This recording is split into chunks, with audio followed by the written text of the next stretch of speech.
Untold story from வட சென்னை அப்படின்ட்டு இன்றைக்கி அரசனோட ப்ரோமோ நம்ம வந்து எல்லாருமே பார்த்தோம். இந்த ப்ரோமோ பார்த்தீங்கன்னா ரொம்ப புதுசாக இருக்குன்னு சொல்ல முடியாது. எப்பயும் போல் யூஷுவலான கட்ஸோட தான் இருக்குது, வெற்றிமாறன் கட்ஸோட. யூடியூப்பில் ரிலீஸ் ஆகிருக்கும்போது சில அன்சென்சார்டு வெர்ஷன் டைலாக்ஸ் எல்லாமே நம்மளால் பார்க்க முடியுது. அன்எக்ஸ்பெக்டடாக இருந்தது வந்துட்டு நெல்சனுடைய ஒரு கேமியோவும், அப்புறம் மிச்ச இதெல்லாம் பார்க்கும்போது அன்எக்ஸ்பெக்டட்னா இல்லை, இது மட்டும்தான் வந்துட்டு அன்எக்ஸ்பெக்டடாக இருக்குது. ப்ளஸ் அனிருத்தோட இசை எப்படி இருக்குதுன்னு பார்த்தீங்கன்னா எப்பயும் போல தான் இருக்குது. எனக்கு என்னமோ இந்த பாட்டும் எங்கேயோ, இந்த மியூசிக்கும் எங்கேயோ கேட்ட மாதிரியே ஒரு ஃபீல். எனக்கு என்னமோ காந்தாரிலிருந்து போட்ட மாதிரி ஒரு சின்ன ஃபீலாக தான் இருக்குது. இது என்னோட ஒப்பீனியன் தான்.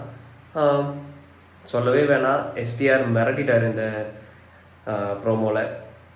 வெற்றிமாறன் அவரோட கல்ட்டை இங்கேயும் கொண்டு வருவார், வடசென்னை மாதிரி தான் இருக்குன்னு நான் நம்புகிறேன். லெட்ஸ் சி இந்த படம் எப்படி இருக்குது. படத்தோட வைப் இப்போ நிறையவே ஏற்றிட்டாங்க. பார்க்கலாம் இந்த படம் எப்படி இருக்குன்னு.